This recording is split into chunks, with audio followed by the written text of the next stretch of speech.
Pinangunahan ni Pangulong Ferdinand Marcos Jr. ang pamamahagi ng cash relief assistance sa mga tricycle driver sa Metro Manila. Bahagi pa rin ito ng mga hakbang ng pamahalaan upang maibsan ang epekto ng pagtaas ng presyo ng langis sa bansa. Yan ang umarangkadang balita ni Christian Bascones. Nakahinga ng maluwag. Ganito inilarawan ng karamihan ng mga tricycle drivers ang kanilang pakiramdam nang makatanggap ng 5,000 pisong cash relief assistance mula sa pamahalaan. Ilang araw na kasi silang naghihigpit ng sinturon dahil sa pagtaas ng presyo ng langis, dulot pa rin ang epekto ng nagpapatuloy na tensyon sa gitnang silangan. Malaking tulong po to sa pamilya po namin at panggasolina po. Kasi kikita po namin yun talagang wala po talaga. Sa sobra po ng taas ng gasolina po. Thank you po PBA, mabuhay ka. Salamat sa tulong, pinansyal. Sapat na po ito, makakatulong na ito kahit mga 2 buwan, 1 buwan sa pambayad ng tubig kuryente.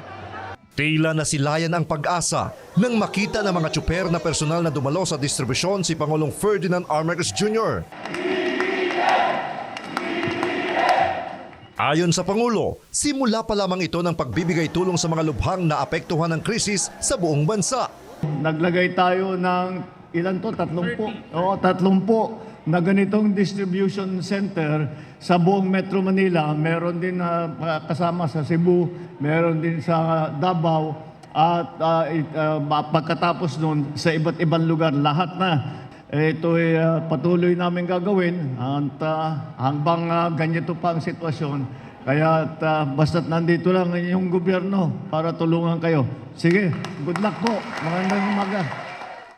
Nilinaw ni Transportation Secretary Giovanni Lopez na magkahiwalay ang tulong mula sa DSWD at DOTR. Maliban sa cash assistance, magbibigay din ang ahensya ng libreng sakay.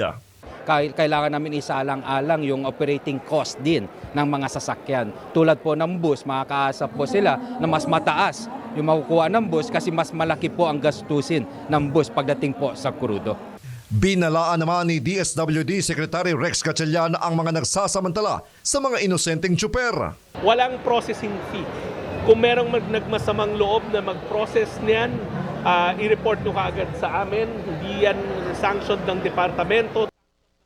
Nasa 139,000 ang kabuoang bilang ng mga tricycle drivers na makakatanggap ng naturang tulong mula sa DSWD sa ilalim ng AIX program.